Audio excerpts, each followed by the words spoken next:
like to remind everyone that this show is brought to you by the Dolphin Wars.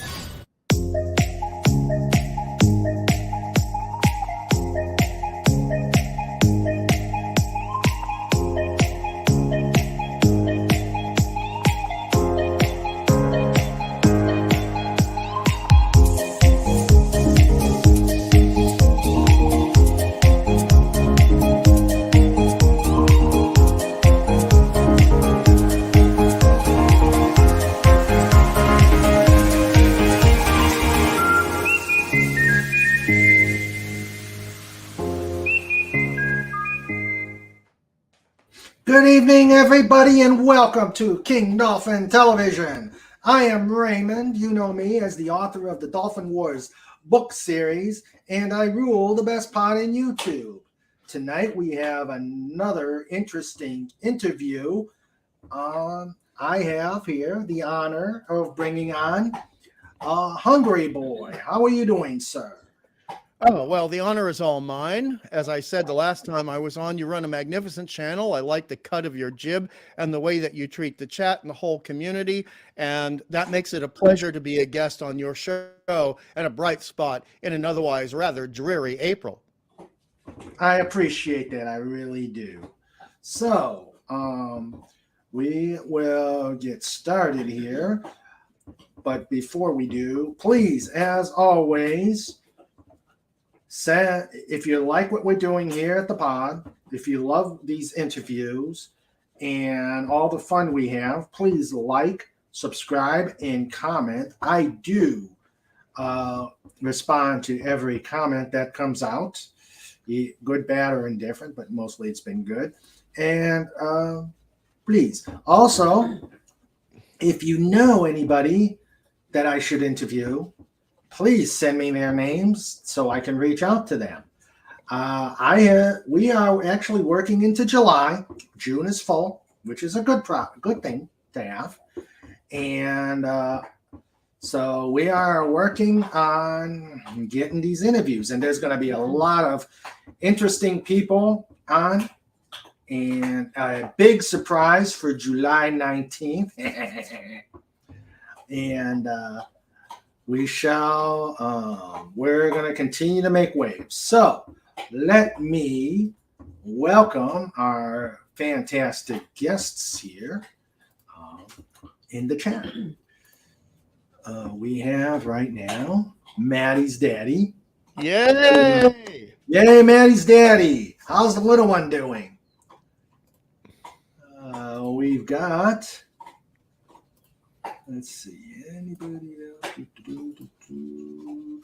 He says, "Hail to the ever sharp pencil of Hungry Boy." It's sharp on 364 days out of the year. January 1st, early in the morning, not so much. And she's wonderful. Thank you for asking, of course. And Snortapupus Cuber growls at the bot.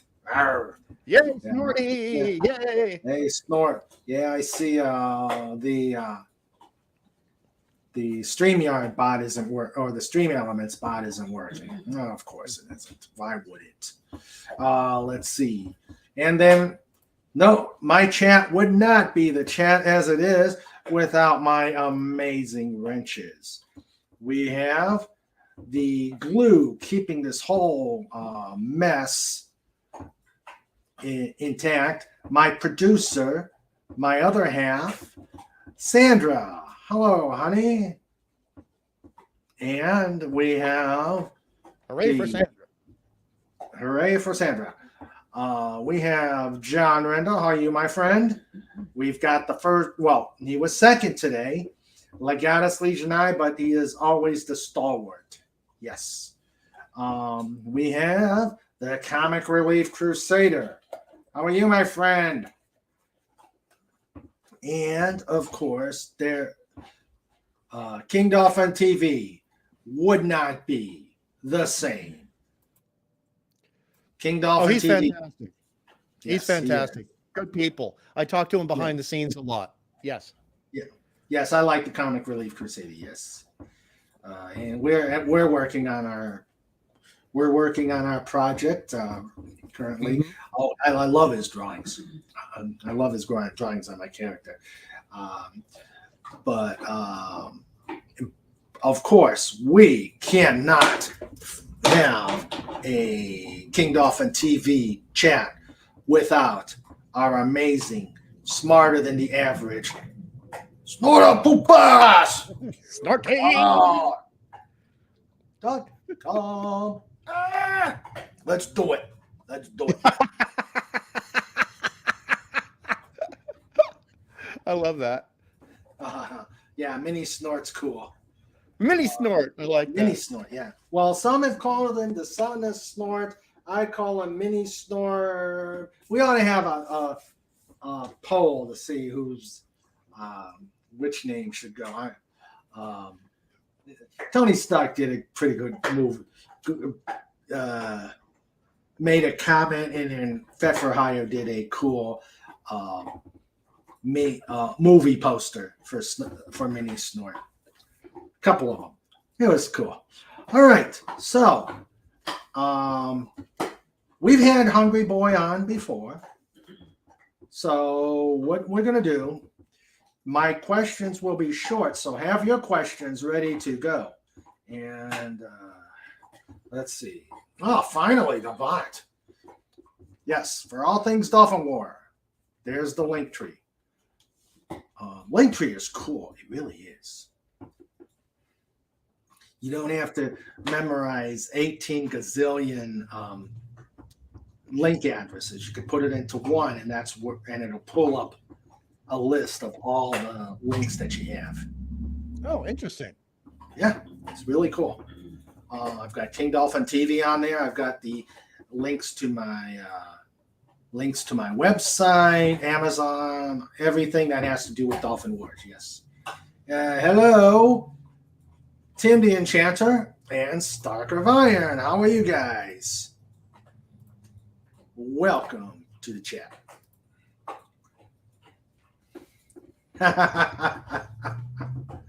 Oh, yes. Legatus Legionnaire says, Hungry Boy's back for seconds at the kitty table. Hope we've got extra eclairs. How did he know I like eclairs? Hey, it's the standard thing here at the kitty table. The place where jokes go to die. My doctor doesn't like that I like eclairs, but I like eclairs. Oh, Snort is saying, was I supposed to leave eclairs for the others? Whoops. Followed by the big nasty belch. Oh, by the way, hello, Stark of Iron. Nice to see you, Tony. Yes, good seeing you, Tony. All right, so we shall start with the questions. Some may be redundant, but it's always good for all the new people to know more about Hungry Boy. Yes, I don't think they will be redundant because a lot of people see some of the questions you might ask might have to do with making of the sausage in comic books. And most people, quite frankly, don't know how the sausage is made. They know how it tastes. They know what brand of sausage is good. Okay, so please, for the edification of the chat, please tell us about yourself, sir. Okay, well, really quickly, and struggling to keep my anonymity because I still receive royalties every couple of months from certain people. And, you can't say certain things on Tweety and make certain jokes on Tweety and keep Of course you can't. So you got to keep yourself relatively anonymous. But when I was 8 years old, and Steve will like this, Steve, who I call Thor, Maddie's daddy. Originally, when I was about 6 or 7, I wanted to be an animator. And then I saw one of my favorite films still to this day in 1977, pretty much right before Star Wars. And that film was Wizards by Ralph Bakshi. And then I got to the end of the movie and I started seeing all these credits, and my little young grade school brain said, oh no, I'm going to have to compete with all of those people for a job if I want to be an animator. Little kid logic, little kid math. And then I looked at a comic book that I'd recently purchased, and I looked at the the credits box. And it seemed to me that the only people I had to struggle against would be the writer, the penciler, the inker, and maybe the colorist. That's 4 people versus 60 people. And so I thought I better become a comic book artist, or at least consider it very seriously. And then I encountered my first David Cockrum cover on the new iteration of the X-Men in the 1970s. And I fell in love with Dave Cockrum's art the moment I saw that cover. And I decided from that moment on, I wasn't even 9 years old yet, that I was going to become a comic book artist. So we're now going to compress 10 years into a couple of sentences. I trained every day from, let's say, under the age of 10, and buying everything I could find, every information, a piece of information I could find, every morsel of information I could find about how comic book art was done and what was important about it and what was important within it. And that included how to, draw comics the Marvel way. That included the book on sequential art by Mr. Eisner. That included magazines that had interviews with people. And I would train at least an hour a day trying to get myself be competitive in order to be hired in comic books. I got first published and hired when I was 19 years old. Sadly, I did not get paid, but that's a very common story in comic books. And I was 20 years old when I got my first gig that actually paid. And it was only shortly after that, before the age of 21, I got a nice fat contract for more than 3 issues from one of the big 5, as we used to call them back in the late 80s and early 90s. And so from then on, it was game on, and worked with a couple of large names. Two of the writers I worked with are 2 of Clobby's favorite comic book writers, and I think also favorite writers of Steve, Maddie's daddy, Thor.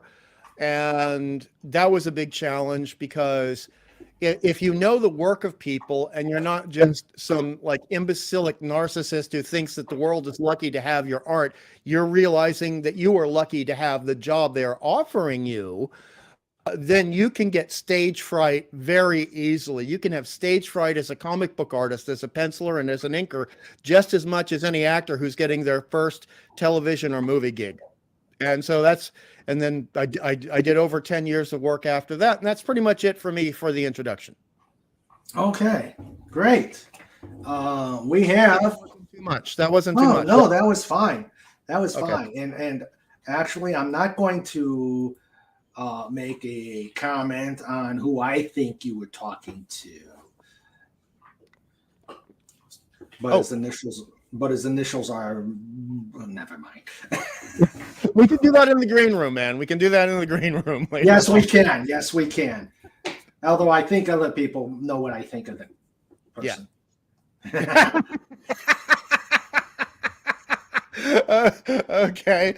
Okay, no problem. And be careful. Hey, and Comic Relief Crusader, be careful of mentioning JB. You never know when one of his junkyard dogs are around. You never know. Yeah, King Dolphin knows. And for anyone that knows, there's this little dark section of the internet called John Byrne Robotics, and that's his message board, right? And we'll just leave it at that. Well, yeah. We have here, who just joined us, we got Pudgy Hedgehog. A little hole starts to appear on the ground. Pudgy peeks up with mining helmet and pick, then scampers out as black goo comes out of the hole. Either Pudgy found oil or sewage. I like this guy.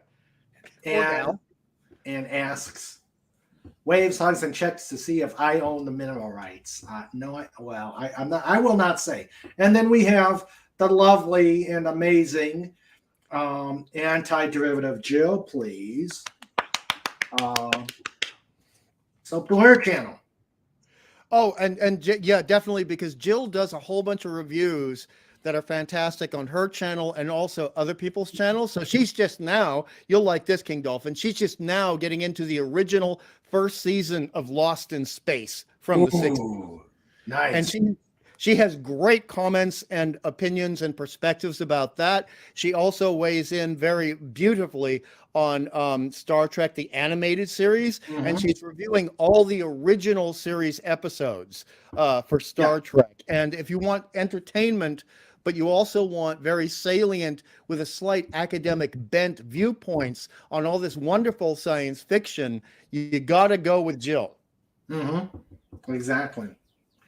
Exactly. She is absolutely amazing. She's a force of nature, dude. Yep, she is. Yeah, she's talking about Lost in Space. Cool. I may have to check that out. Okay, so we've gotten, man, I think we've, in that little... Oh, Canadian Spider-Man is here, and we have to say hello to him because he's a lovely guy, and he likes one of the best characters that was ever created, and he's very supportive of not just pop culture stuff, but of people in general. Yep. Yep. Hail to the Canadian Spider-Man. Let's see. Let's see. What? This is one I've got. I'm curious about. How do you define your art style? Oh, that's pretty hard because one of the things I was told very early on, and I took it as a compliment from the person who said it, who was an editor. He said, you know, if we had 10 artists' pages lined up on a table, because this was before the internet, and no name was listed, I could always pick your art out immediately out of those 10. And I struggled to create my own look because the people whom I admired immediately had their own look that I could always pick out from a lineup. You know, 70s Cockrum, I could always pick him out. Wendy Peeney from ElfQuest, I could always pick her out. Yeah, I loved ElfQuest. I'm a massive ElfQuest fan. I love, and with Dave Cockrum, you could look at X-Men, or you can look at the Legion of Superheroes. I always think the Legion of Superheroes under Cockrum was probably the definitive Cockrum style. 100%, and that's where you and I and Clobby agree. It's unfortunate that the company that shall not be named screwed him over, and we're not going to go into the politics of that. And that's what caused him to move to Marvel. But luckily, we got giant size Avengers #2 and #3. He worked on those, and then we had him working with Len Wein to create giant size X-Men, which introduced Aurora and Peter Rasputin and Kurt Wagner.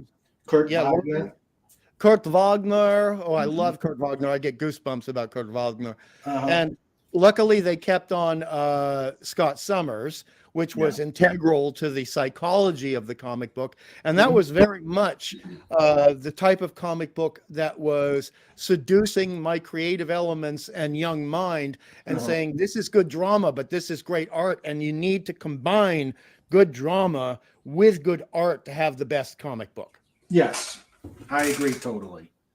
And Cockrum was great at facial expressions and mood and body language. You could always tell what Aurora was feeling. You could always tell what Logan/Wolverine was feeling, even Nightcrawler.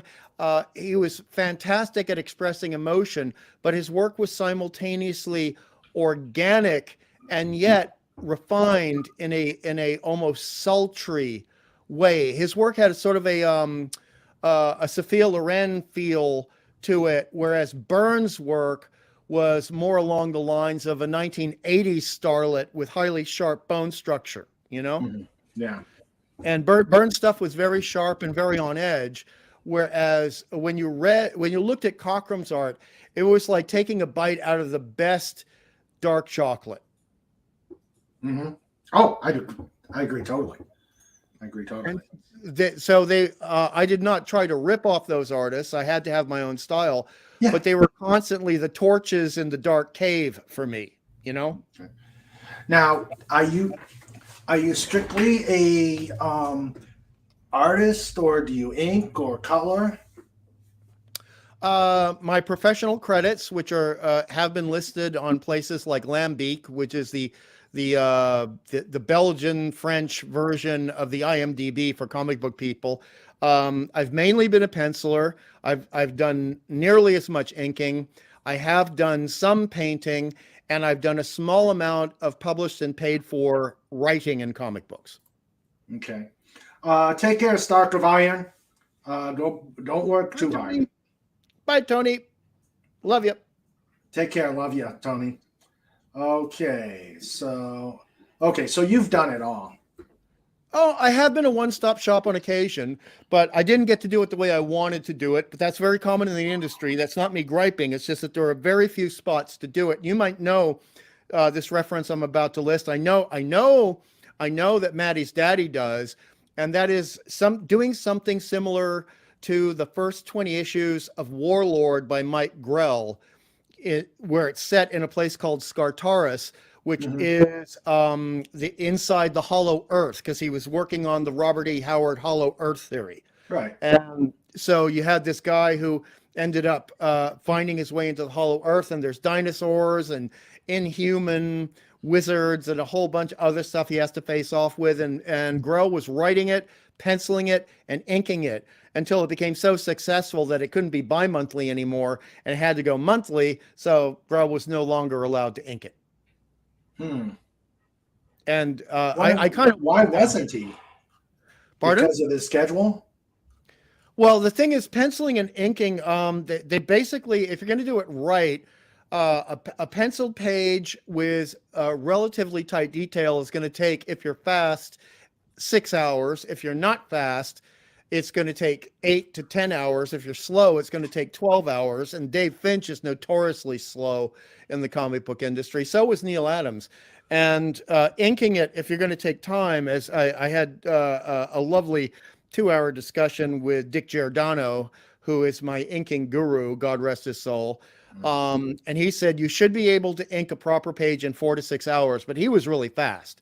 Now, for me, if I was going to get the Dick Giordano amount of detail, it was going to take me between 10 hours and 12. And on one page I worked on for one of the big companies, I mean the big two, I was inking for more than 3 days. And I'd ink for a day, sleep 5 hours, ink for another day, sleep 5 hours, ink for another day, 5 hours, and then that bloody page was done. Okay.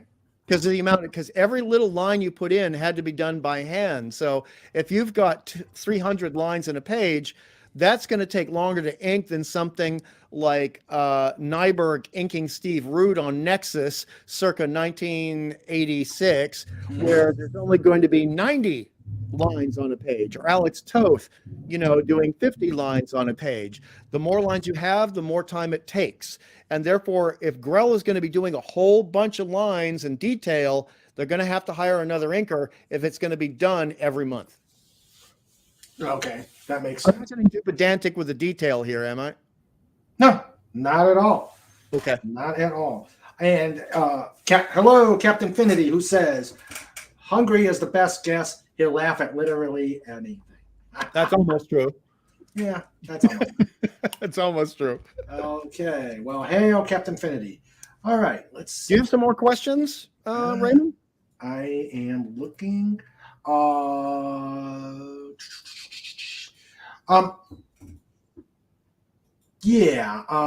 We know that you are collaborating with Raquel Briggs. You have done the cover on her science fiction book. How did that start? Well, that basically started with massive respect for Raquel, because I accidentally stumbled upon the 735 Club, the Star Trek Club. Hail the 735. Yeah.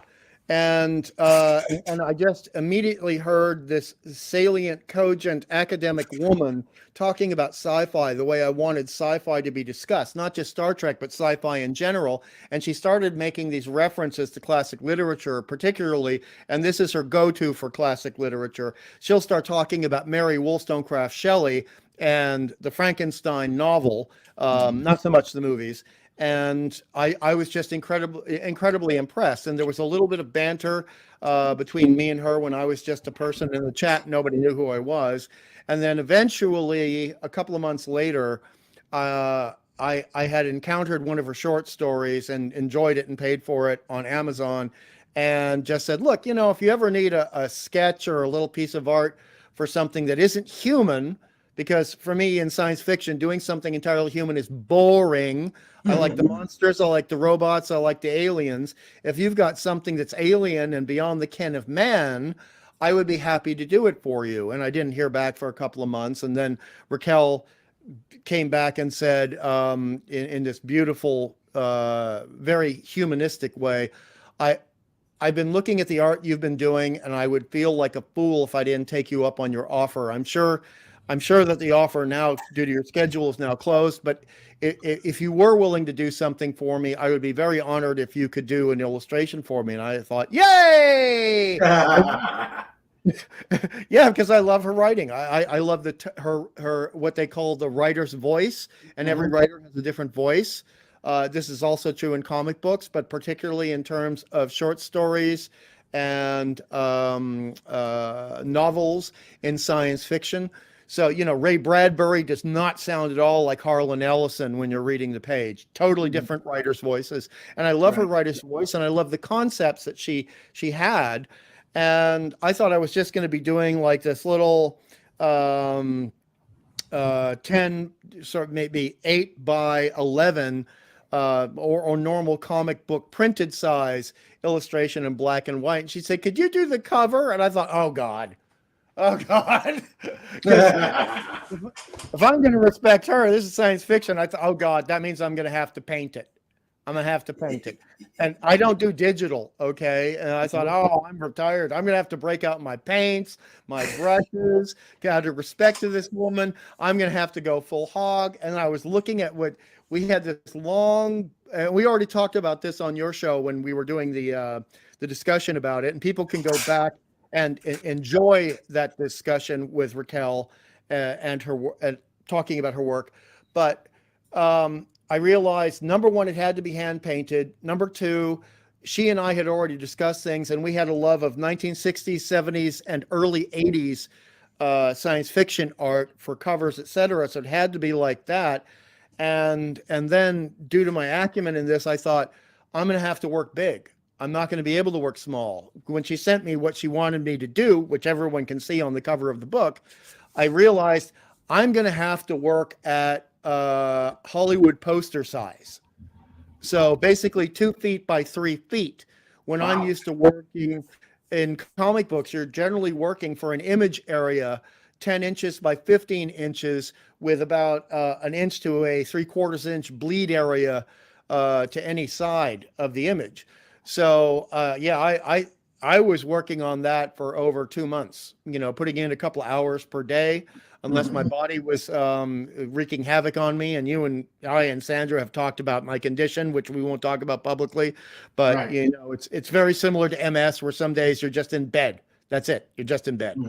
And I actually, I'd not used an airbrush for over 20 years.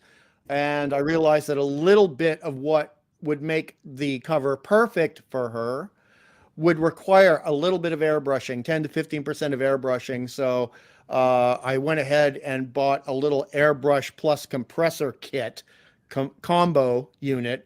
And it was the right choice. It really was the right choice, even as much as I cannot stand the finicky aspects of airbrushes. The moment you get into double action, and Steve will know about this, and I'm pretty sure Michael, the Comic Book Relief Crusader, will know about this, and I know Mark C with a D knows about this.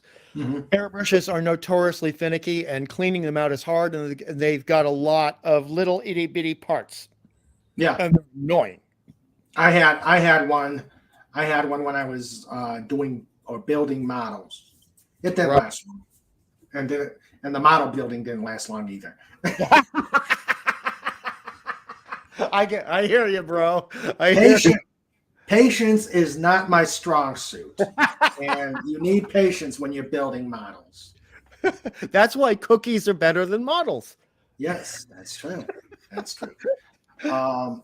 I think we're gonna do one more question, and then I'm gonna leave it to the chat. I know they've got, um, I know they've got lots of questions. They're just hiding them. What other projects are you doing right now, or are you kind of in a hiatus and just enjoying life? Uh, I would say it's mostly the latter, almost entirely the latter, because once you hit a retirement phase and you have younger cousins and they start having children, Hmm. there's not a lot of good art being produced for young people out there right now. And I don't want to Hmm. go into any politics or cultural stuff about it, but Right. it's all digital. It's all done on a tablet. It doesn't have the charm of the stuff that we grew up with. Hmm. And so I'm creating things for three very young new members of the family, hand Oh, painted with acrylic inks and gouache nice. on watercolor paper. And geez, there's probably going to be a fourth and a fifth new kid coming along, I'd say, in the next 2 years. And that Wow. takes a lot of time for me. And then sometimes I do stuff just for myself, you Hmm. know, just for myself. And there's a possibility that somebody in the chat, you know who you are, and I'm not going to list your name directly. There's a possibility I might be going to battle with the brushes and paint that person again for a certain piece of cover art that they would like to have done. But there's no pressure and there's no direct statement of who that person might be. However, I can say that they like D&D, and I can say that they have excellent taste in horror movies, and that's all I'm going to say. I love how you stay circumspect. Well, they're still in the chat, so I got to be careful. That's, I don't know. that's, I got to be that's respectful to the chat. no spoilers. No No spoilers. I'm a big no spoiler fan myself. spoilers. Read Dolphin Wars. I'm so glad you didn't ask any questions about Funky Flashman. That's a joke for Clawby and Thor. I don't even know who that is. That's good. That's the way we want it. All right. Well, I'm going to open up the questions. So I'm going to read some of the back stuff. And please ask questions. I will get to them. I get to every question here. Maddie's daddy says, a career in art is an art competition, a popularity contest, an athletic competition, etc. 100%. It's probably that true. Well, yeah, no. Everything he said is actually true, because a lot of times, in competitive comic books, and comic books are competitive, you have to be. I mean, if you're someone who can only, when you're breaking in, do 8 hours a day, you're not going to make it compared to someone who can sit at that desk, that art table for 12 hours a day. And then there's the popularity contest where you might be the best person for the job, but for some reason the editor relates more to somebody else socially than you, even though that person is not as good for the gig as you are. And that happened a lot.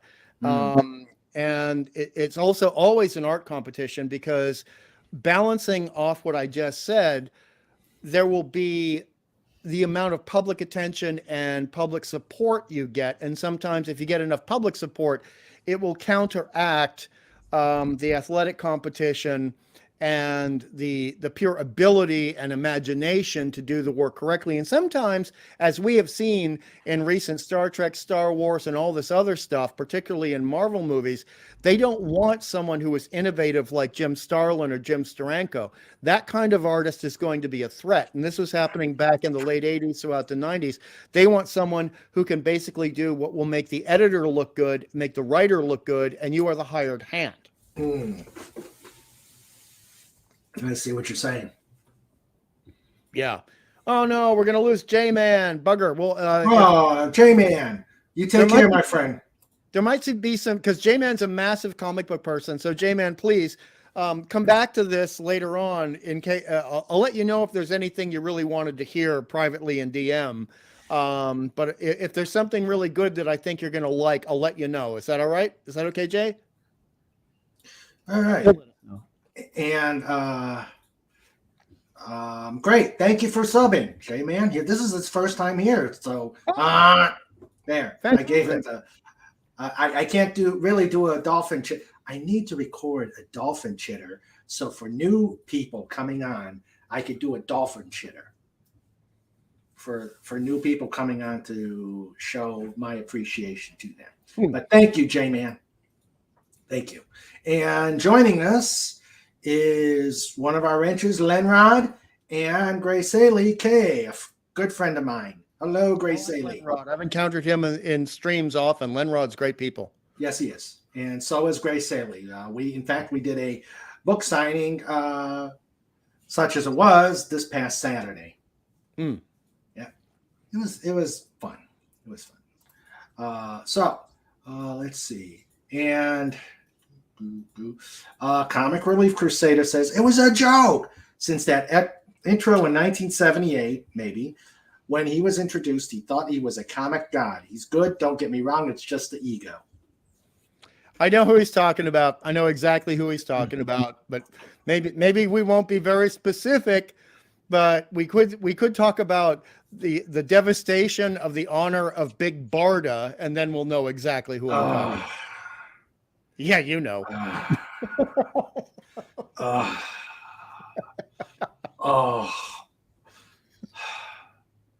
And I mean, don't get me wrong. I think Big Barda is a total hottie.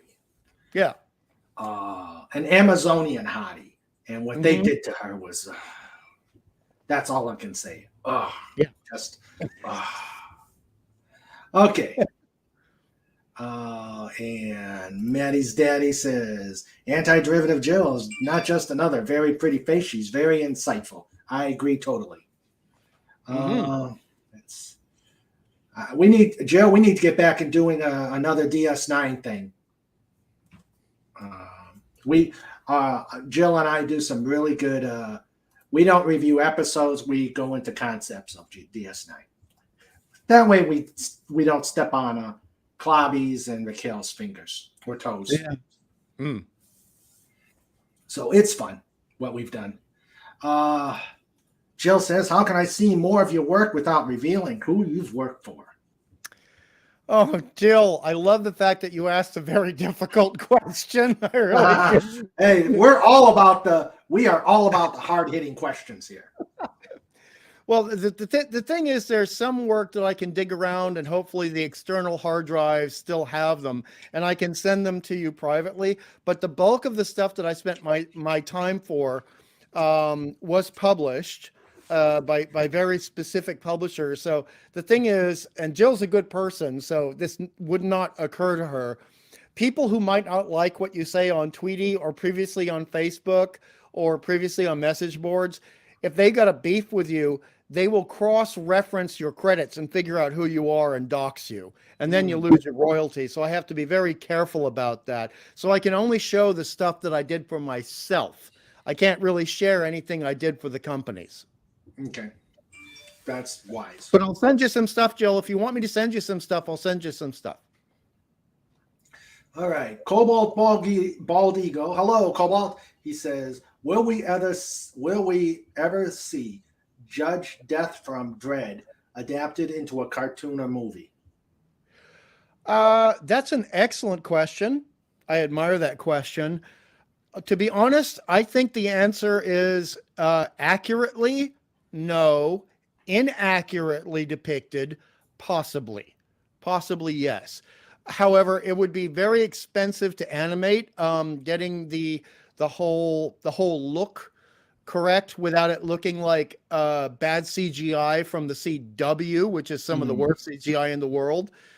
That could happen, but getting it to look right and getting the right voice actor for it, and having the script reflect how absolutely politically incorrect the character of Judge Death is, I think the Judge Death that we as fans would want will never happen. I'm sorry to say that, but I think maybe 15 years from now, if the cultural tenor of the times changes, but at the moment, Judge Death is primarily a British character owned by British interests, And Britain has, no offense to anyone, in terms of big business and big corporations and IPs, intellectual properties, they're drinking that Jim Jones Kool-Aid, and I don't need to explain that. Mm-hmm. Let's see. Captain Infinity says Grell was crazy for the cross-hatching. 100%. He was doing the cross-hatching even when he was doing his early stuff with Green Lantern, and he was taking over from Cockrum with the Legion in the 70s before. Mm-hmm. You know, he really hit it big. So yeah, he was crazy for the cross-hatching. It's just unfortunate when some of that cross-hatching was inked by Vinnie Coletta. Mm. And Steve knows why I'm doing that voice. I'm a kind of a neophyte, but what is cross-hatching? Okay, so you have hatching. So let's say you're doing an arm on Thor in an Avengers comic book, and you've got the bicep meeting the tricep in the middle of the arm, right, the upper arm. Mm-hmm. And you have a big block shadow, and then you have these little like tooth marks going along that block shadow to imply a roundness of form in either of those muscles. And Okay. hatching is the lines all relatively parallel to each other going one way. Cross hatching is when you have two sets of lines generally going in the opposite angle for shading purposes, or you'd have one going at, say, a 60% angle and one going at a 10% angle, particularly when you're drawing shadows on cheekbones and jaw lines of faces. And that is most exemplified by the hatching and cross-hatching work of Neil Adams being inked by Tom Palmer in X-Men 56 going up to about 65 before the new X-Men came in. So if you want to see the best hatching and the best cross-hatching and understand the difference between hatching and cross-hatching, then you look at the work of Neil Adams inked by Palmer, or you look at the work of Neil Adams inked by Dick Giordano. Okay, sounds good. And Comic Relief says it's a wonder how McFarlane does it with his insane line work. No comment on McFarlane. Captain Infinity says Hungry is a great guest. I agree. I'm happy to have him here. I'd love to hear him and Anti-Derivative Jill do a show together. So many podcasts are little more than I like this, I don't like this. I love to hear good analysis. I would be honored to have that happen at any time. Jill is happy to have that happen. Meanwhile, I'm just happy to be occasionally a guest on very specific episodes of Star Trek or very specific episodes of Lost in Space, because right now Jill has got the perfect balance, the perfect recipe, the right amount of cumin versus paprika versus turmeric. I know it's like you're making chili. I make chili every week, man, every week. And Jill understands what I mean, because we mentioned this once or twice, where I really like the balance she's got. But if I can be a supplement versus a distraction to that creative process, then I'm fine with it. Okay. I love it. And Jill's putting up. Jill put Raquel's Patreon, so please go to her Patreon. You have to be so relaxed using them, or you get a blorch of paint on a spot and it drives you nuts. Oh, that must be about airbrushing. Yes, 100%. Because if you're not careful, the paint will start drying up in the nozzle, and then some liquid paint, and I think Steve knows about this too, will build up behind that. Then the air pressure will build up, and it'll go and knock out that little clog of paint plus a bunch of wet paint, and you will get this sort of blobby spider on your page where you were intending to have a nice little airbrush line. Not being an artist, I take that totally. I'll take your word for it. Let's see. Legatus Legionnaire says, we hear how more and more are using digital computer graphics to create such artwork. Is there still a big demand for pen ink creative work? I got to give some applause here. Great question, and a rather important question.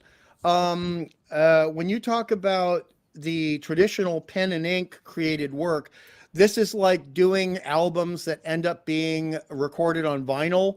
And so it becomes a specialty niche thing that people really like. But there are a ton of people who are still working physically. There's a young woman, and I apologize for not remembering her name because I didn't think I'd have to bring up her name on this stream, but I think she's in her late 20s, and she comes from Italy with a fantastic art tradition, and she does all of her work with a physical pencil. She does all of her work with physical inks, although sometimes she'll be using disposable pens from Japan to do those inks. And she's done a ton of work for DC. She's doing work for DC right now. She's done a ton of work for Marvel. So it really depends. And here's the trick. It depends on the editor, because sometimes the writer can suggest you to the editor. The writer cannot decide that you're going to be the artist on the book unless the writer is as big as, say, Neil Gaiman in 1996, when he became more important than any editor at DC. So at that point, you could have somebody that the company didn't like, but Neil could say, yeah, well, you're going to use them anyway. I don't care.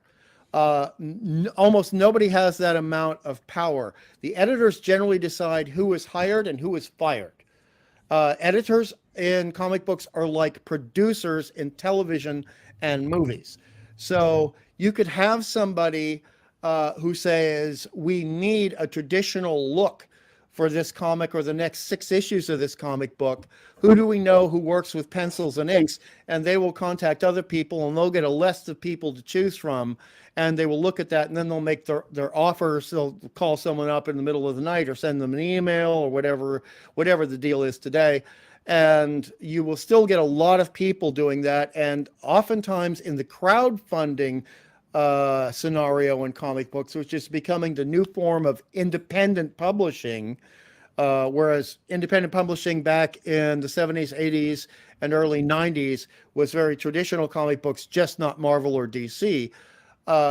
In crowd-funded comic books, a lot of people, just like they want music on vinyl, they want that real ink line. They want that real coloring experience. They want that real penciling experience. And so the answer is yes. A lot of times the trad work, trad is short for traditional, the trad work will be desired, but the big companies right now are owned by bigger companies. And companies that don't know about comics or care about comic books. And one of them, I'm not going to say who, they were very interested in transferring all of their creative processes to something similar to Instagram. And that was very, very frightening. Very frightening. I hope that answers your question sufficiently. It was a great question, and thank you very much. Okay. Comic Relief says, true, even in graphic design, it's extremely cutthroat and at times can get a bit depressing. Or very depressing. Or yes. Very depressing. And Lenrod always with some insightful comments. Sounds like most jobs. A lot of people in management who have no reason to be there. Yes, Lenrod. And there's a word for this that you probably know. BLOAT, bloat. Mm-hmm. Yep. Okay. Legatus says, our portfolios, which are bringing physical copies, examples of your work to potential clients, still a thing, or an electronic galleries, how to go? These days, Legatus, it seems that most people who are young people that don't have a legacy or a long curriculum vitae or resume, a lot of them are getting work off the electronic versions. And that's only if they do the work that is either particularly good or respected in the way they do it to a potential publisher, meaning they can tell a chapter of a story in 6 pages and have it be coherent and hit all the marks, hit all the notes in the song, so to speak. People, one thing that's similar to electronic submissions or simply providing a link to your electronic portfolio versus the trad way is if you're only doing pinups, no one's going to hire you unless you have the right politics. If you're only doing close-ups of faces, no one's going to hire you. If your layout is good and your finishes are good, people are going to hire you. If your layout is good, but your finishes are bad, that's going to wound your cachet when people look at you. So you have to be very careful about, so do you have great pencils, but you're a crap inker? And do you ink your own work? Guess what? Better just to show the pencils. Even if you want to be a penciler and inker and be hired to be a penciler and inker, if you've got bad pencils, and most people get very precious about their inks. Sorry, if you have good pencils and people get very precious about their inks and their inks are bad, you want to just show the pencils. Just show the pencils. And if you're a crap penciler, but your inks are really good, you want to find a good penciler to ink over and show that and get your foot in the door. Because some people started out as inkers and became pencilers. And some people started out as pencilers and said, bugger this, I like the money I'm getting from inking, and inking's taking me less time. I can make more money out of inking than I do out of penciling. And so they made that switch. So I hopefully that sufficiently answers your question. If not, let me know and I will clarify. Okay, Comic Relief Crusader asks, aside from earlier artists you admire in your past, are there any from the late 80s and 90s you like? Why'd you have to ask that?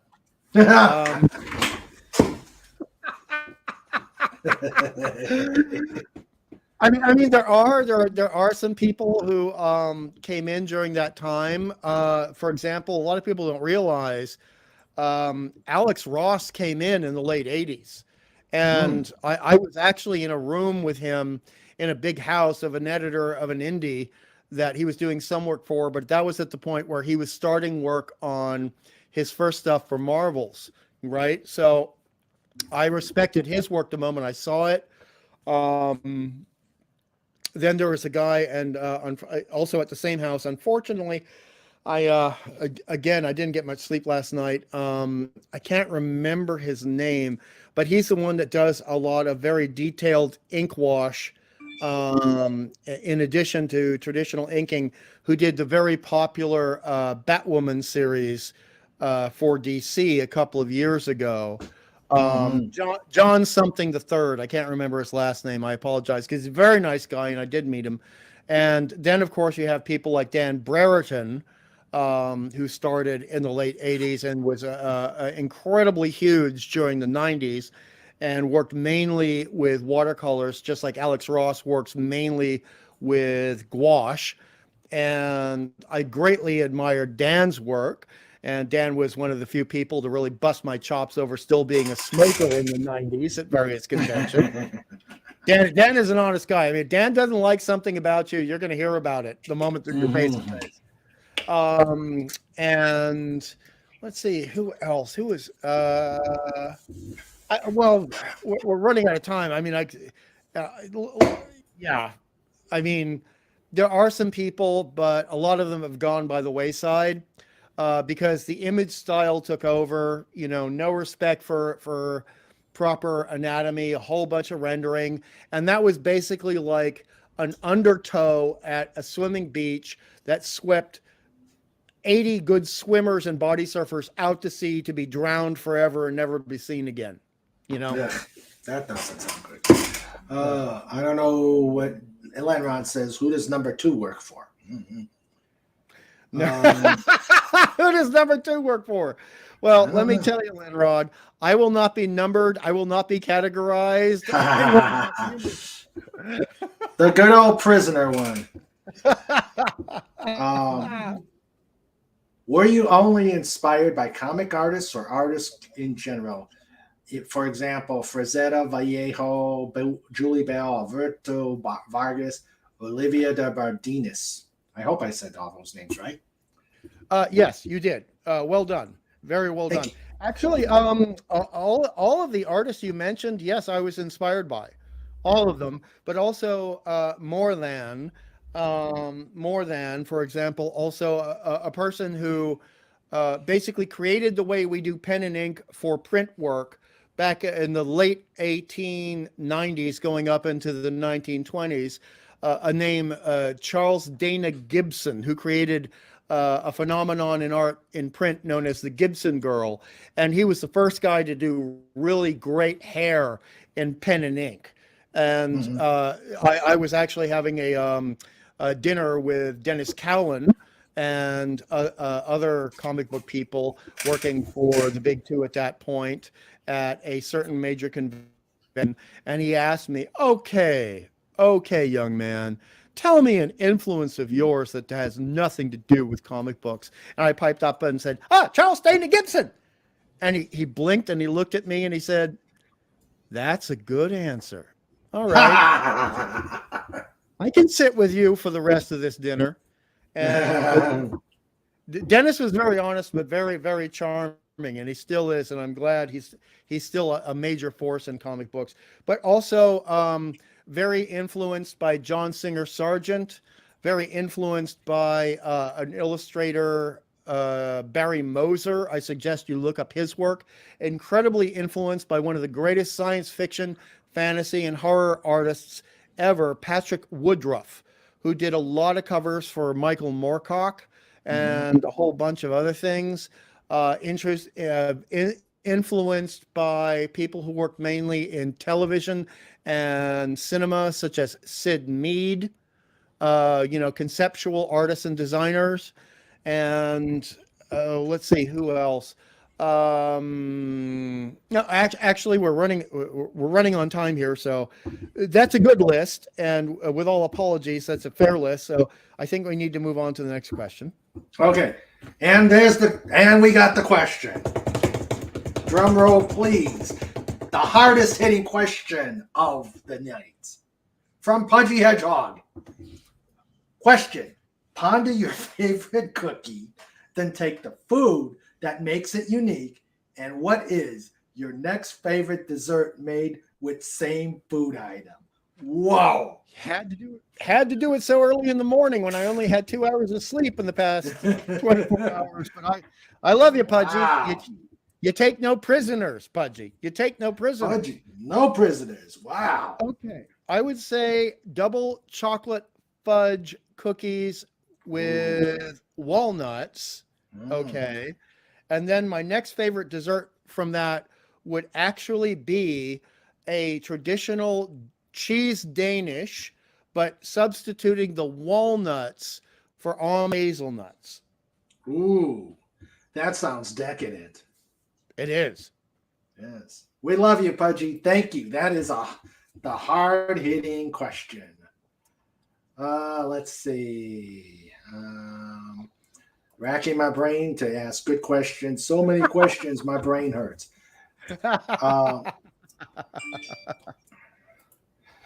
Great Saley K says cross-hatching is Charlie's, CE's Zackrell's art style.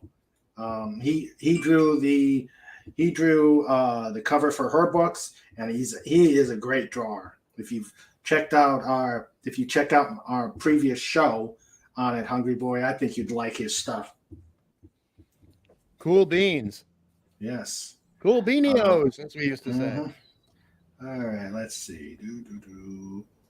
And Comic Relief is saying it's like show some respect to that. Can we go back to her her comment there for a moment? Can you put that on the screen? Certainly. For me, to be honest, Gracefully, the cross-hatching is mandatory because I am just, unless it is someone, and Steve knows who I'm going to talk about, unless it is someone like Alex Toth, or sometimes pronounced Toth, T-O-T-H, I don't emotionally trust minimalism. I don't like minimalism. If there's not some hatching or cross-hatching there, I just feel oftentimes it's an artist saying, I don't want to work so much on this page. I'm not as invested in this page as I should be. And I just wanted to show respect to your comment, and now we can move. Okay. Let's see. Let's see.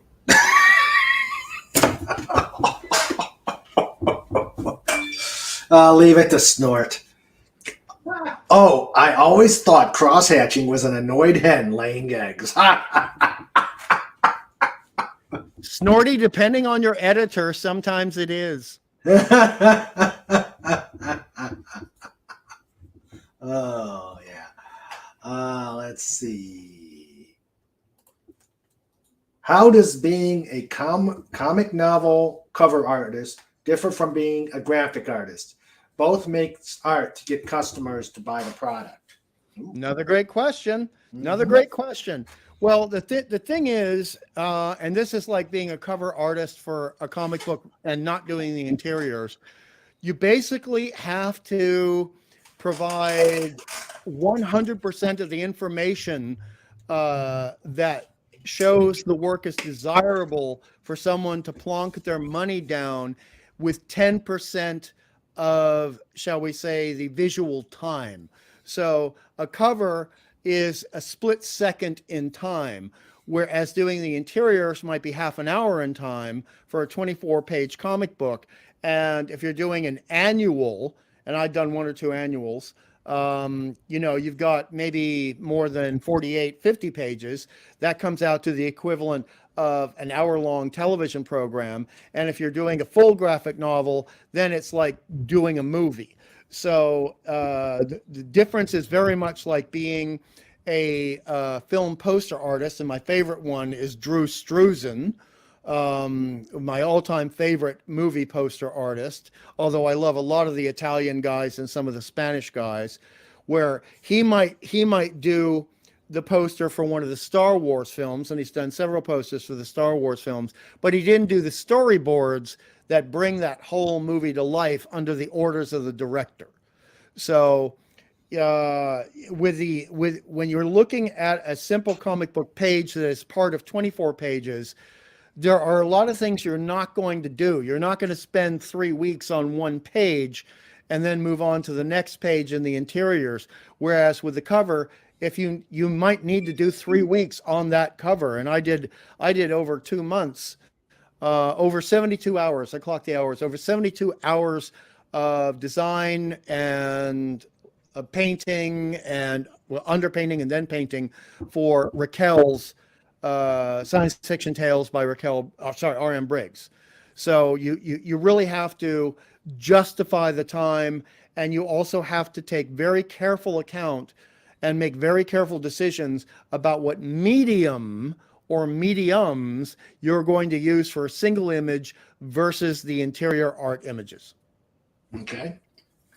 And graphic design is a bit more commercial for companies, businesses, etc. Graphic artists focus more on art than design for a company and business. Okay.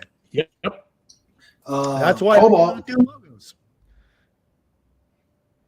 Cobalt says or asks opinion on H.R. Geiger's work.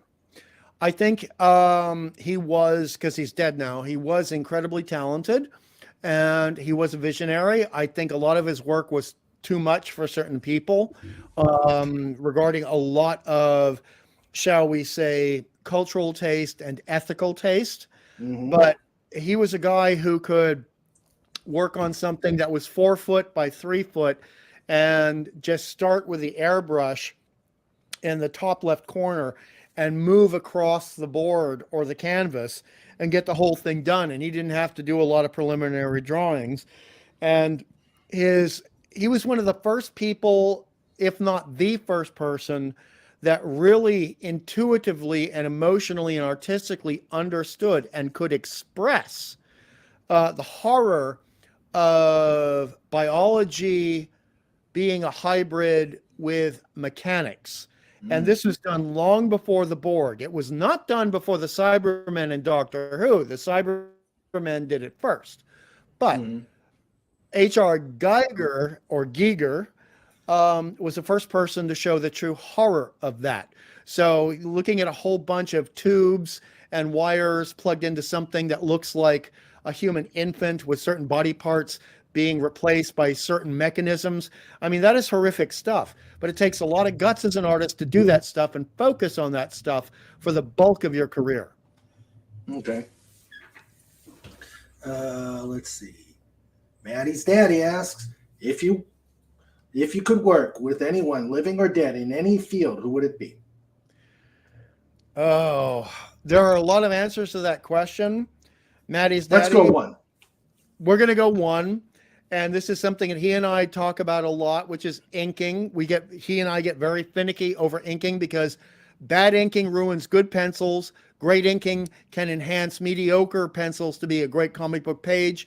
So, yeah, exactly. And also George Klein. George Klein made sure that some of Buscema's pencils, Big John Buscema, some of his Avengers work was the best that was ever printed in comic books. Mm-hmm. So I would say that if I could work with anyone, I would like to go back to 1966 to 1969 and be an inker for Jack King Kirby. Of course. Of course. Let's see. Okay. A favorite in comics, writer, penciler, inker, colorist, letterer. Ooh. Well, that question has about 20 answers because I mean, I'm going to have 5 favorite writers, 5 favorite pencilers, inkers, colorists, etc. But the bottom line is Kirby always comes top. Jack King Kirby always comes at the top of the list. But then there's Neil Adams, and then there's Jim Steranko, then there's Gil Kane. At his best, I'd say between 78 to 84. Really enjoyed John Byrne. With inkers, Giordano. Also with pencilers, obviously we're going to be looking at George Perez, Garcia Lopez, and Dave Cockrum. And I love Dave Cockrum when he was inking himself, and Dave Cockrum could ink other people and make them look better. Dave Cockrum actually inked a couple of Gil Kane covers, and Gil Kane's very good inking himself, but I loved Rudy Nebrez inking Gil Kane on the John Carter Warlord of Mars stuff from Marvel, and Terry Austin, Brian Boland, both penciling and inking. Sorry, Bolland. I know Captain Infinity was going to jump on me for that if I did not correct my... No, he's already jumped on me for that. And he's right. It's Bolland. It's not Boland. It's Bolland. Then you have Gary Leach, who did the Miracle Man stuff. Another inker who's fantastic and did some pencils, but he didn't do enough penciling because it took him too long, is John Totelbaum, who was the inker on Stephan Bissette for the Alan Moore Swamp Thing series. Fantastic stuff. Colorist, Glennis Ween. Letterer, Tom Orzechowski, who also was a personal friend. Yes, Orzechowski was amazing. Yeah, and he told me, he said, you call me, I kept calling him Mr. Orzechowski, and he said, I know you're younger than me, and I know you'll like the stuff I did, but it's either going to be Tom or Orz. Okay, if you're not going to call me Tom or not going to call me Orz, I'm not talking to you. And he patted me on the shoulder. So, he's fantastic. Yes. Let's see. Thoughts? Comic Relief Crusader asks, what are your thoughts? Come on. Thoughts on Frank Miller since he started at 24, maybe, with APA. I think that's the spelling until now. Who's that? I enjoyed Frank Miller before he became Cubist. So he also, a lot of people don't know this, he did a little bit of work for Jim Warren, who created these wonderful magazines, Creepy, Eerie, Vampirella, and they'd occasionally have these short stories, these one and done stories. And I really liked his work in that. And I liked his very early work for the majors. But in general, the moment he started getting really cubist, and he started doing these really weird square eyes that were too far apart, it started annoying the hell out of me. But as a writer, for example, I think I think there's very few pieces of comic book writing that is better than his Elektra Assassin series. Okay.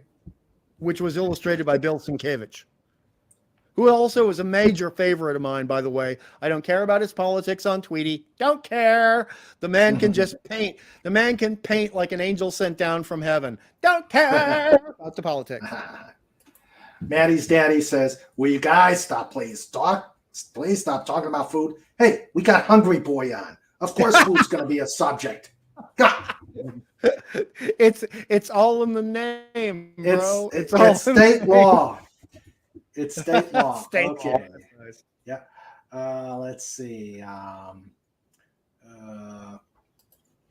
Captain Finity says, in his opinion, Miller is best when drawn by Mazzucchelli. Love you, but you're wrong. Next question. Okay. Let's see.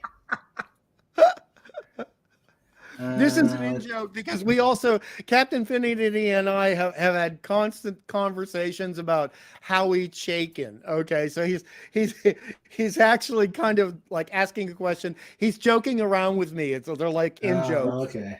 Okay. Batman Year One, which I liked. I like Batman Year One. I plead the Fifth Amendment. Let's move on. We'll move on. I'm looking on other questions. We got about 15 more minutes, guys. Let's see. I'll try to keep the answers quick. Okay.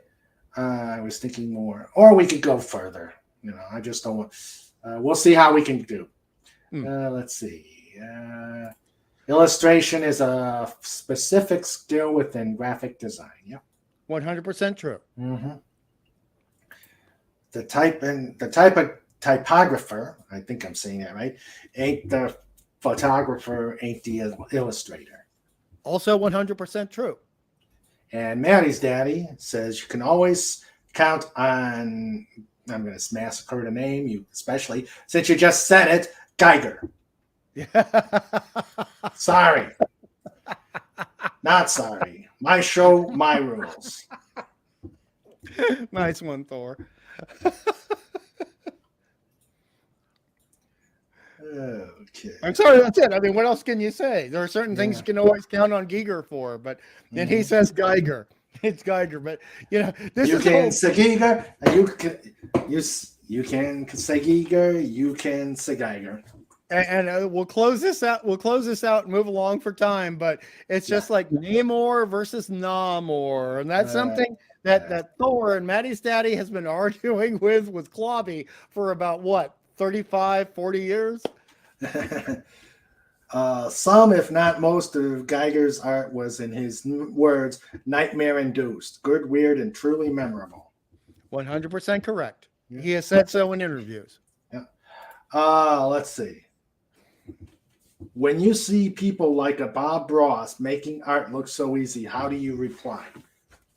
My reply is that it's wonderful that he inspires people to paint, and some of those people go on to be professional painters, so I can't complain about that. Plus, he was the granddaddy of what people are now calling ASMR, and that makes a whole bunch of people's life better. And also, he was a guy that he has said himself in interviews, he's ex-military. He used to be the Full Metal Jacket guy, what is your major malfunction? And he decided he hated yelling at people like that. So, long story short, he became an artist. But his work is very good, and he developed a certain wet technique that was very helpful. And he had a lot of emulators. So, and I'll be honest with you, there was a point where I thought, I cannot paint in oils. I was strictly a watercolor and gouache guy.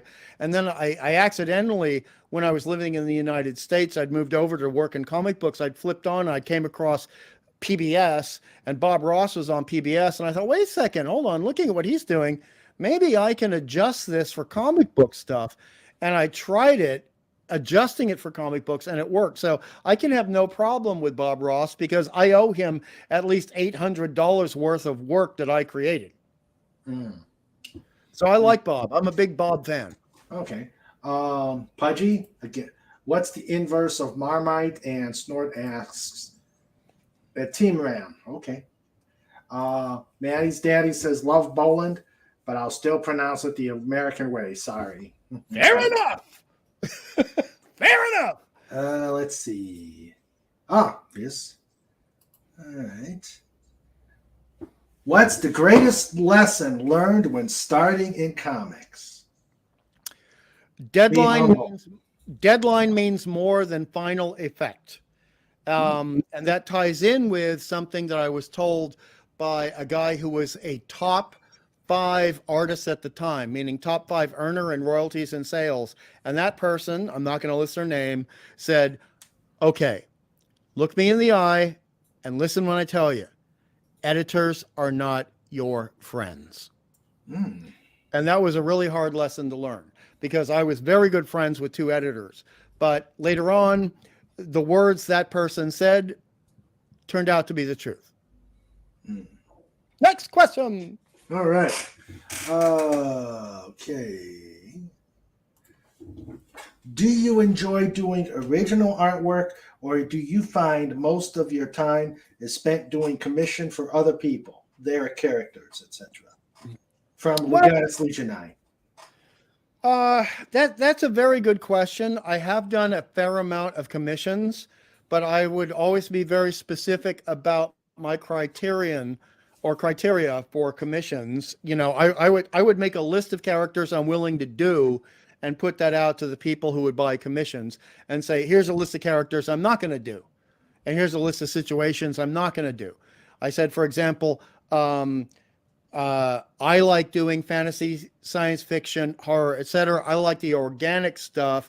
I do not like doing skyscrapers. So with all apologies to everyone who was a fan of Spider-Man, I do not do Spider-Man commissions. All right. I don't do Punisher commissions. I don't do stuff that will mean I am drawing things that I can look out my window and see, or stuff I can see on the news. I need to create something. So in Legion of Superheroes, we're fine. Negative Zone, Fantastic Four, we're fine. But a lot of times that means I'm doing original art for myself, but I do, when I can, I have done a fair amount of commissions for other people. I hope that answers your question sufficiently.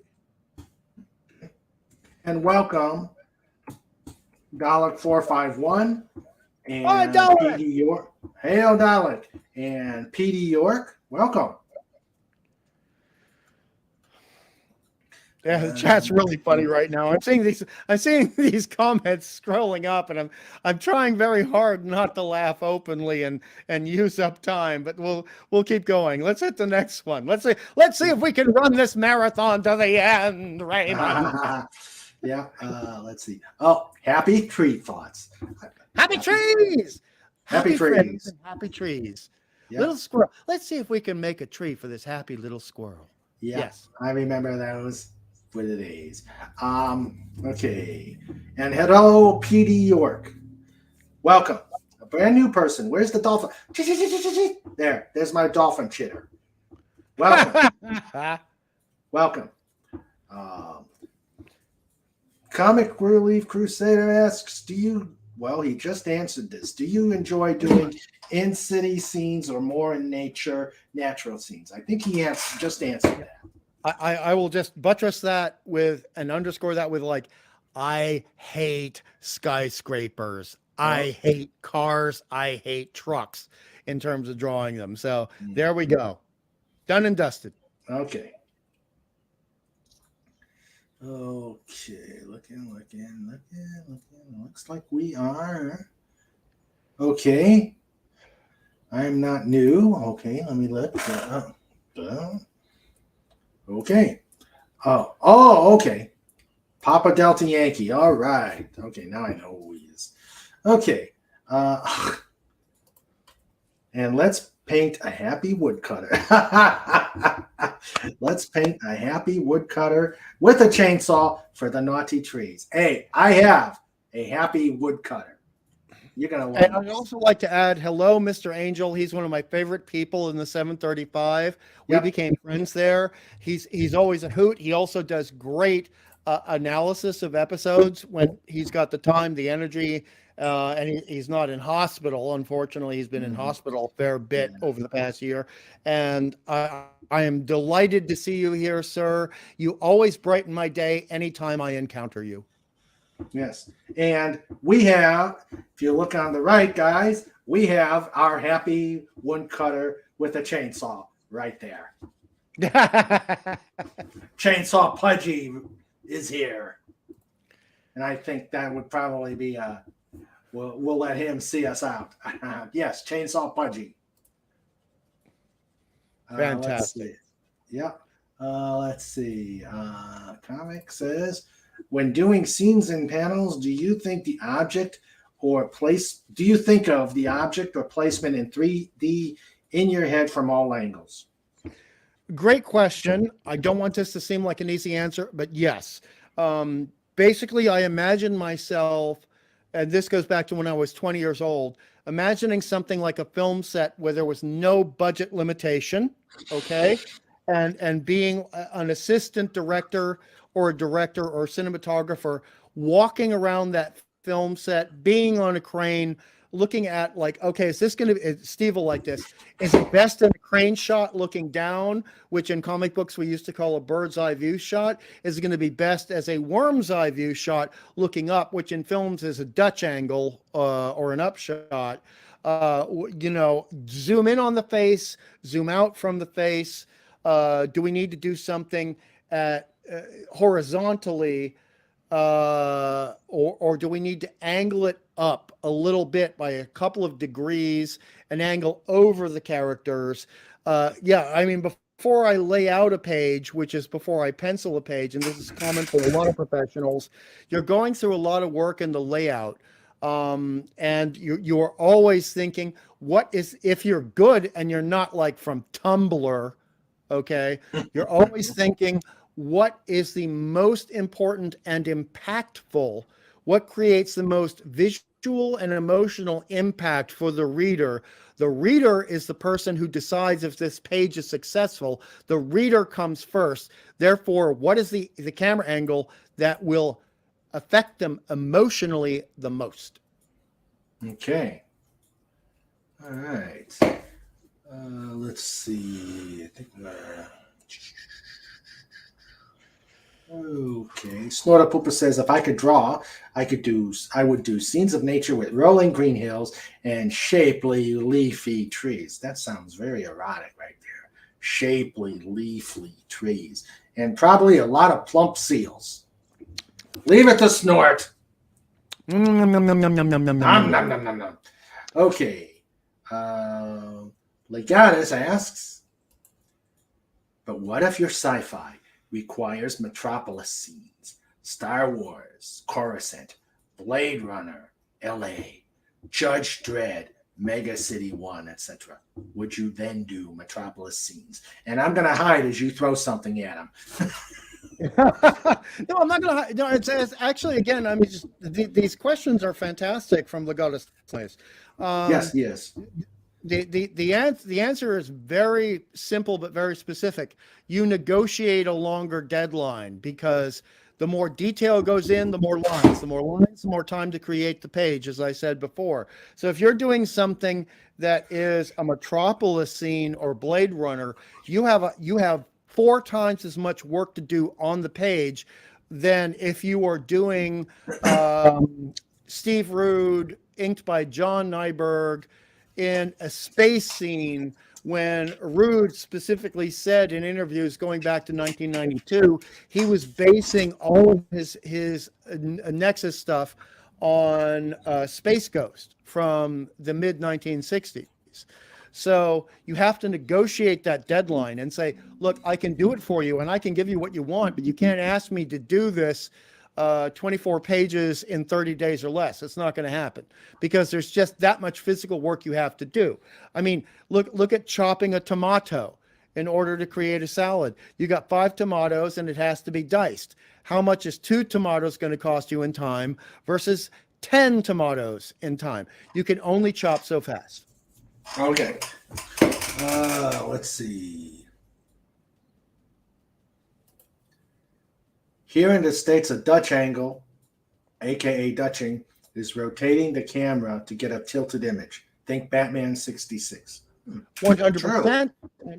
And also that goes to the great early work of a guy from Spain who did a lot of great genre work in films. His name is Jesse Franco, and he used a lot of Dutch angles in his films.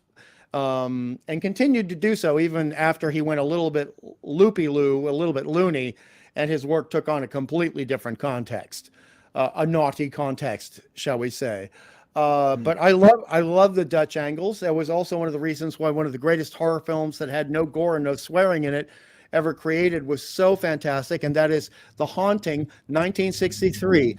Never the terrible remake with Owen Wilson. Never, never, never, never, never. That film needs to be burned. The original negative of that film needs to be burned. But the original 1963 black and white film, The Haunting, has got the best examples of Dutch angles you could ever ask for. Okay. All right, let's see. Maddie's daddy says all art should affect the audience in a purely emotional level. Yeah.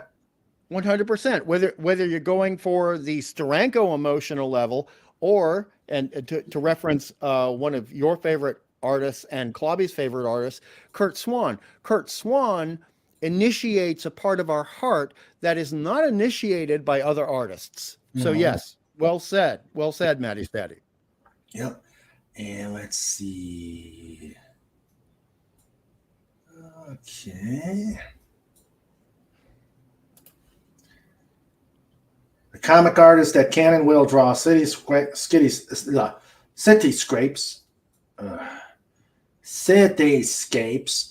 is worth their weight in gold. Dillard always comes through for Captain Finity.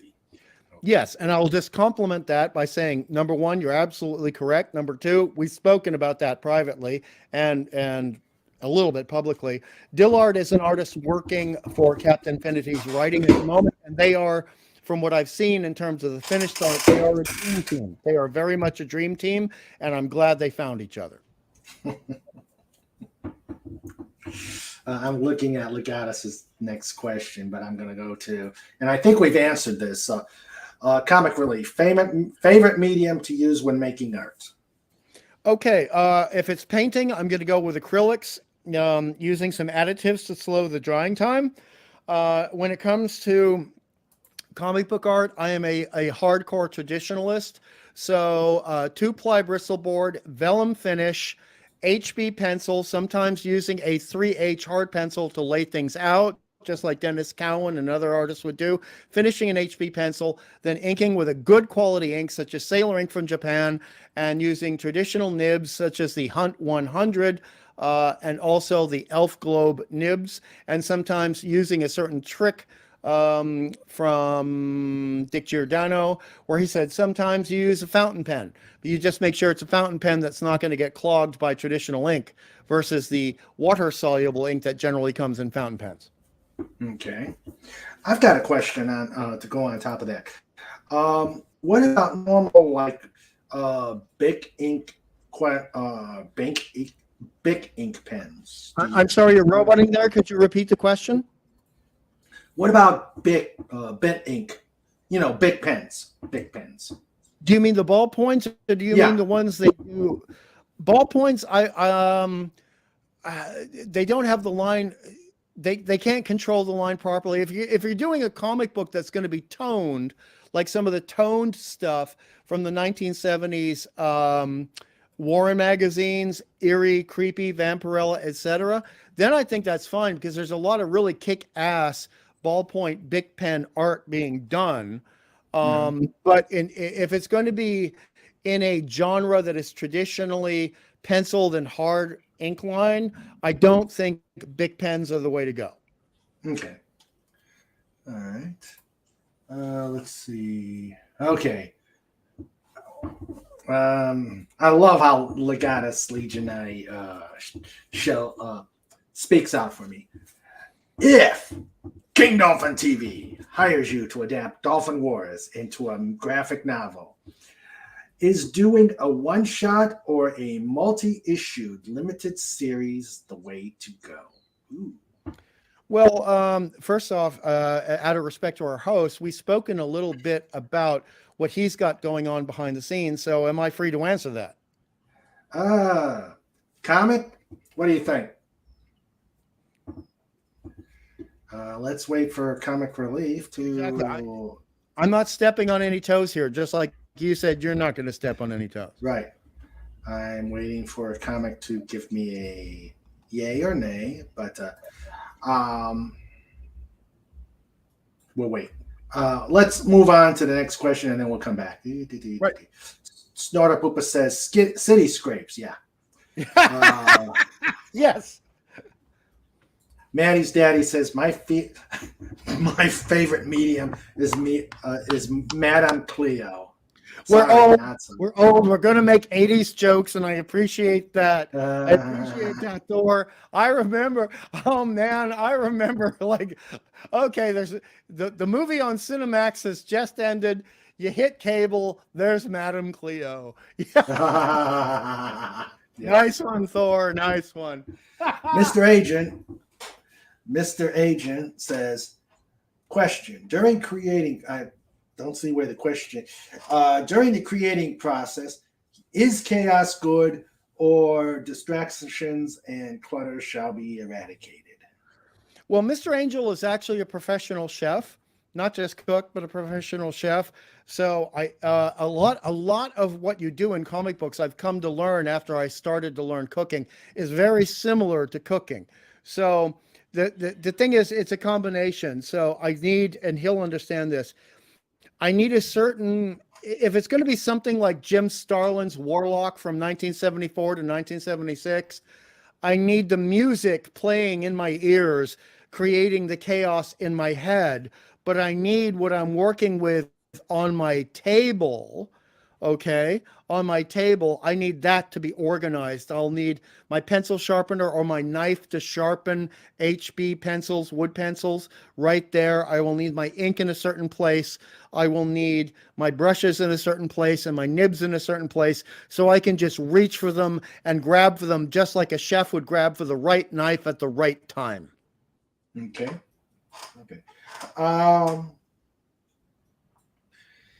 Let's see. He said, I would like to, but I would defer to the more superior force or collaborator.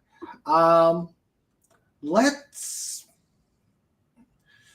keep it. If you don't mind, I think we should. I don't mind it. I don't mind because it's still probably a concept in work. Okay. I'll just say it that way. So if you were the hypothetical hired hand for Dolphin Wars, what would you do? Well, the first thing I would do would be ask the author, meaning you. I would say, okay, so are we doing one novel, or is this going to be one novel branching into 3 novels? So are we translating, say, 300 pages of narrative prose, or are we translating 900 pages of narrative prose? Because if we're going to be going 900 pages of narrative prose, I would say we need to look at, and this is a comic book term, we need to look at telephone books. Okay?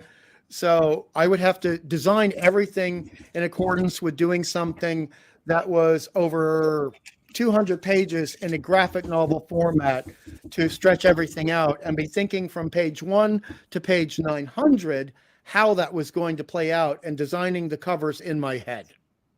Okay. And since the idea is still in my tiny little brain, Legatus, you're just going to have to wait. Sorry about that, Legatus. But 9 out of 10 ain't bad, right? Yeah, that's true. Let's see. We're going to ask 2 more, and then we're going to wrap it up. Okay, can you vamp for a moment? I just got to. There's something knocking at my door. I got to check it out. I'll be right back. All right. 1 second. Okay, guys. While he is checking that out, let's see. Let me just make some comments here. You'll get my motivation for the question very well, bud. Let's see.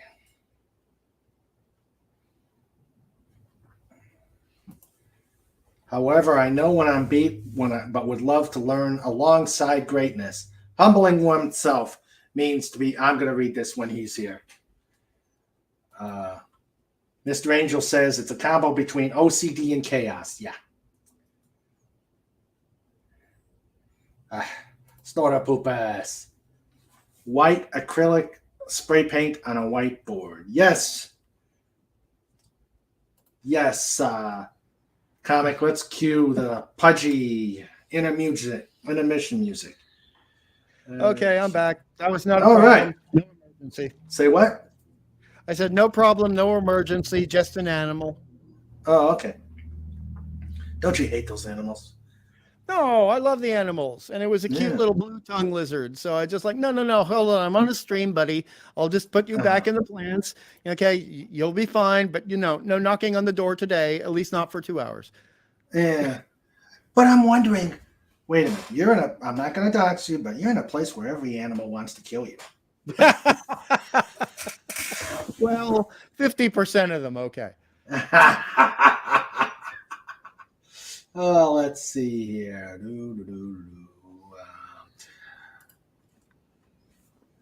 However, I know when I'm beat, but would love to learn alongside greatness. Humbling oneself means to be able to be taught. Well said, Comic Relief Crusader. Yep. Okay. Let's see. Phantom Outsider chiming in. Hello, Phantom Outsider. Fanti, one of the greatest comic book fans and experts on the medium and a good friend of Clobby's. Great to see you here. Thank you for coming here, bro. Thank you. Yeah. I really appreciate that.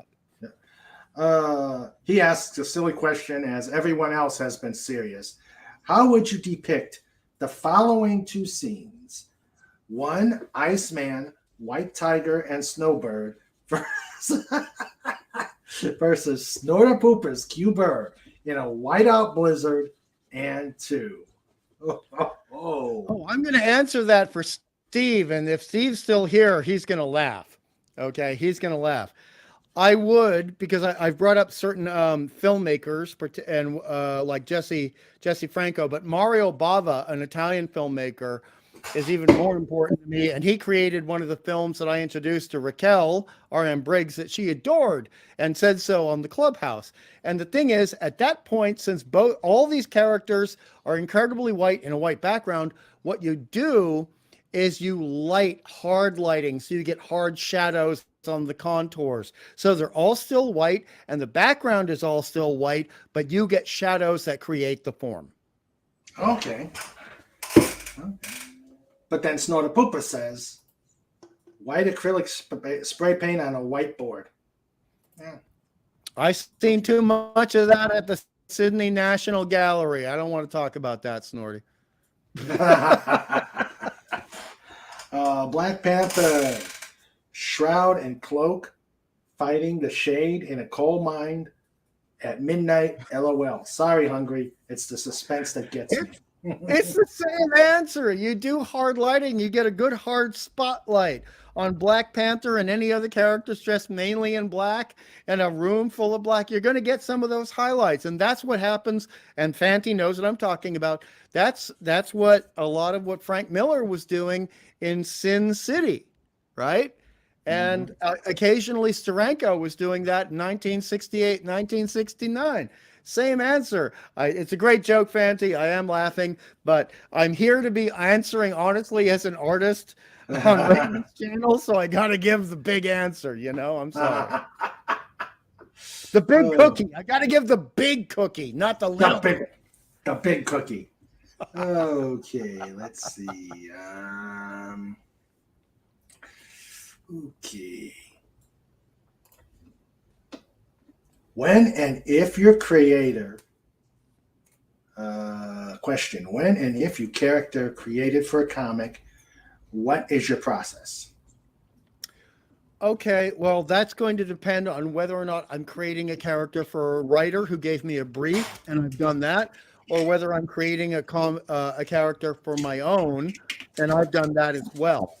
So my process begins with both the psychological and the metaphysical background of the character, particularly if I'm creating that character myself. So by metaphysics, I mean, what is their belief system, which will drive their psychology. You go from the source and then you move forward. So like, if I have a character who is going to be a pagan Viking, before I start looking at the way they react to their wife in a day-to-day context, I'm going to look at which of the Norse gods do they actually follow and approve of most. And I move on from there. And then I look at their psychology and how that plays out in their daily life. And that tells me what they're going to wear before they go into battle and what they're going to wear when they go into battle. And then I decide about the nuances, like how they should be shaded, their bone structure will be because of their lifestyle. I do a whole backstory in my head, and then I decide how they're going to be inked, if I'm going to ink it. Okay. Let's see. Okay. I'm just going to take one more comment, and we're going to start wrapping up because Pop Culture Breakdown will be coming soon. And of course, I got to go to bed. Work comes way too early. Yeah. Let's see. And I'm going to need a snorty nap after this because I've had 2 hours of sleep in 24 hours, and snorty knows I want a nap. Yes, we need a hashtag snorty nap. When you go to Pop Culture Breakdown, please put down King Dolphin raid, King Dolphin TV raid. All right, he says, Phantom says, I'm joking, Hungry. My brother is an artist. He gave me a blank piece and a piece of black cardboard. I told him I thought the proportions were off. Hey, that's what I say about Ruby Rose, this Batwoman.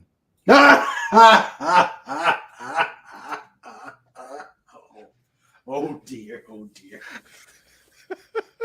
Nap. Yes, it's nap time. All right. Hungry Boy, this has been absolutely epic. I enjoyed it thoroughly. I hope you did. Ditto, yes. And I hope the chat enjoyed it thoroughly. Please hit that like button. Make those comments. Subscribe. And we will have you back, Hungry Boy. I love it when you're on. And you have great concepts. You've got great takes. It's just absolutely a pleasure. It's absolutely a pleasure to have you on. Thank you. And it's an honor and a privilege to be here because, as I said before, and I will maintain, and I will say again, you are one of the best hosts. You know the questions to ask. You keep the chat comfortable. You keep the guests comfortable. And you get to ask things that are also important to you. And that is the perfect balance in a stream for YouTube. And to be part of that really means a lot. And thank you. Oh, thank you. All right. Now, guys, you know it. You love it. You know what time it is. Cookie. But not Cookie. What time? Or as Buffalo Bob said, what time is it? You guys are missing. There it is. Dalek. With right show on, notes. Dalek. Yes. Right on. Yes. Phantom Outsider. He asked the question. He actually made it a hard-hitting question, Phantom Outsider. And Snortapoopus hides the eyes. No, it's... It's time for show notes. It's time for show notes. It's time for show notes. With Mr. Raymond and Sandra too. It's time for show notes. Dun. Show notes. That doesn't, it does not get old. It gets weirder, but it doesn't get old. All right. It never gets old. A week from today, well, let me start Saturday. I'm on an away mission, but we're still planning on being back in time for Just Cuz. We may kick the start time till 6, but we're going to see how things go. But yes, Just Cuz, the show where anything happens, usually does, and goes totally off the rails all the time, will be on Saturday. A week from today, we're going to have Janet from Another Planet visit us to show off more of her artwork. Nice. Yes. On the weekend of the 29th, I will be on another away mission and unfortunately probably will not be back in time. So we will do a special Sunday edition of Just Cuz. So it'll be on Sunday the 30th. On May 3rd, we're going to have a mixed martial artist. See, I don't just go with normal creators. I go with people who do interesting things too. I mean, that's what makes this channel great is I get people, I don't just do, creators are great. I love bringing creators on, but if I can get other people to do interesting things, that's always a good thing on this show. So Indeed. we're going to have a mixed martial artist on, Kevin Humes, who will be talking about, what else? Mixed martial arts. On May 6th is Star Wars theme. Obviously, the first six episodes. Not the. Yeah. On May 10th, we're going to have people from the Experimental Aircraft Association come in and talk about airplanes.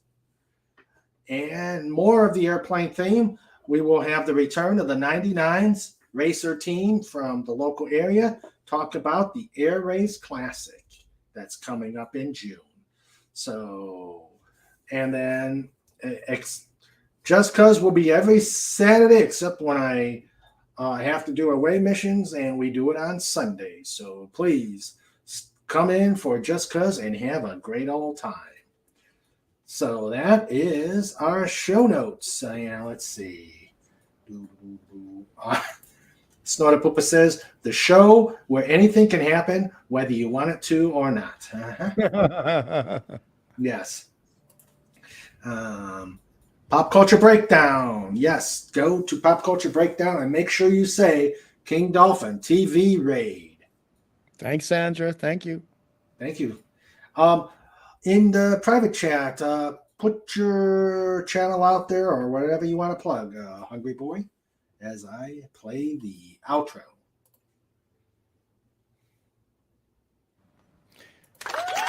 I don't Brought to you by thedolphinboys.com.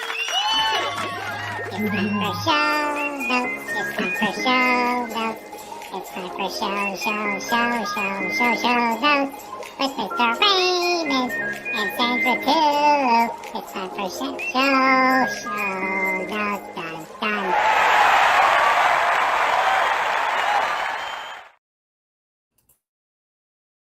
Done. Done.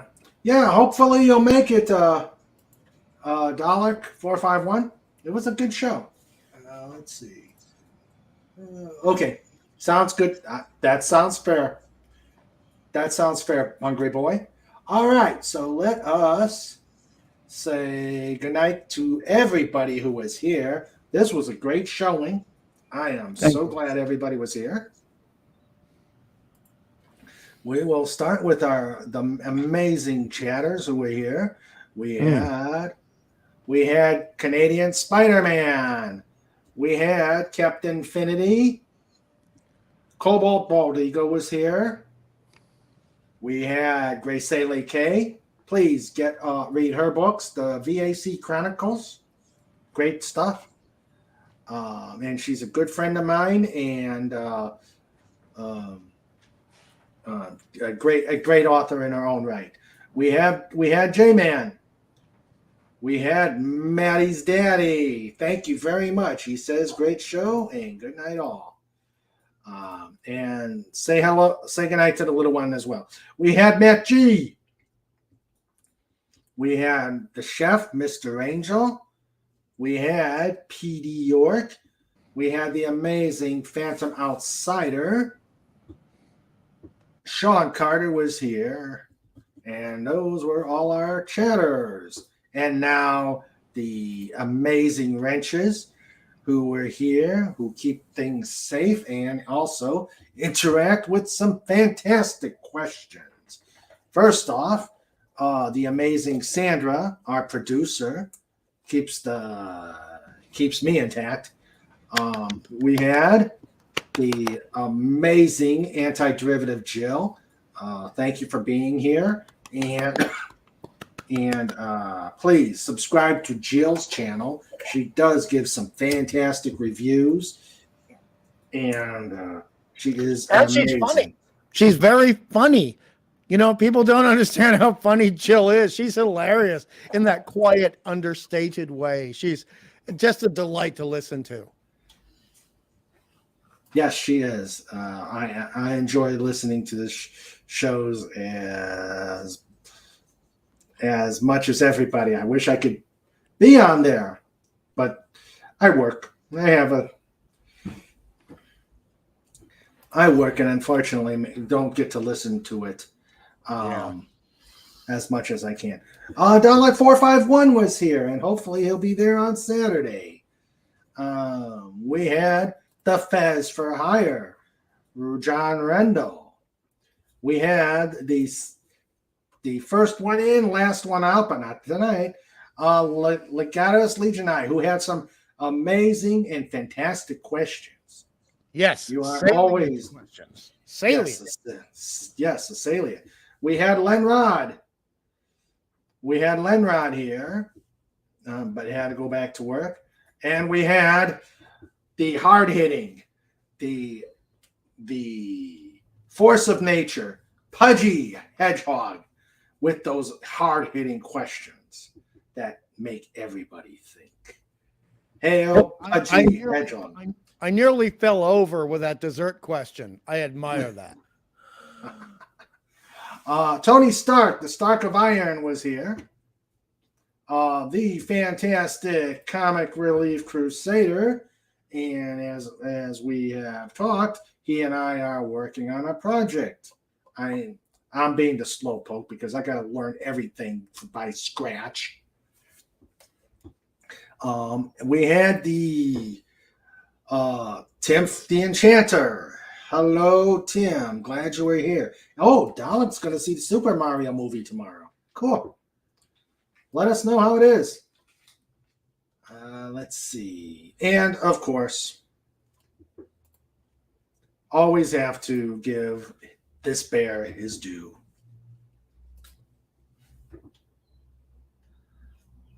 Slaughter Pupas. QBar.com.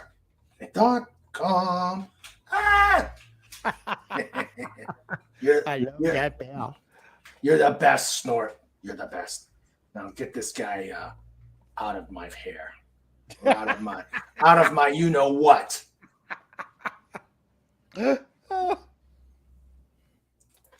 All right. So that is everybody tonight. I am so glad you all can make it. I'm glad you enjoyed the interview. Hungry Boy, it was fantastic. It was epic as before. And I look forward to having you on again. My great pleasure, sir. My great pleasure. And then maybe next time we can work in a little bit of that prog rock and how it applies to comic book stuff. Oh, that would be fantastic. Let's do it. Let's do it. Oh, that would be great. All right. Well, everybody, you have yourself a great evening. We will see you Saturday. And be safe, be healthy, and let's make some waves. Night all. Bye.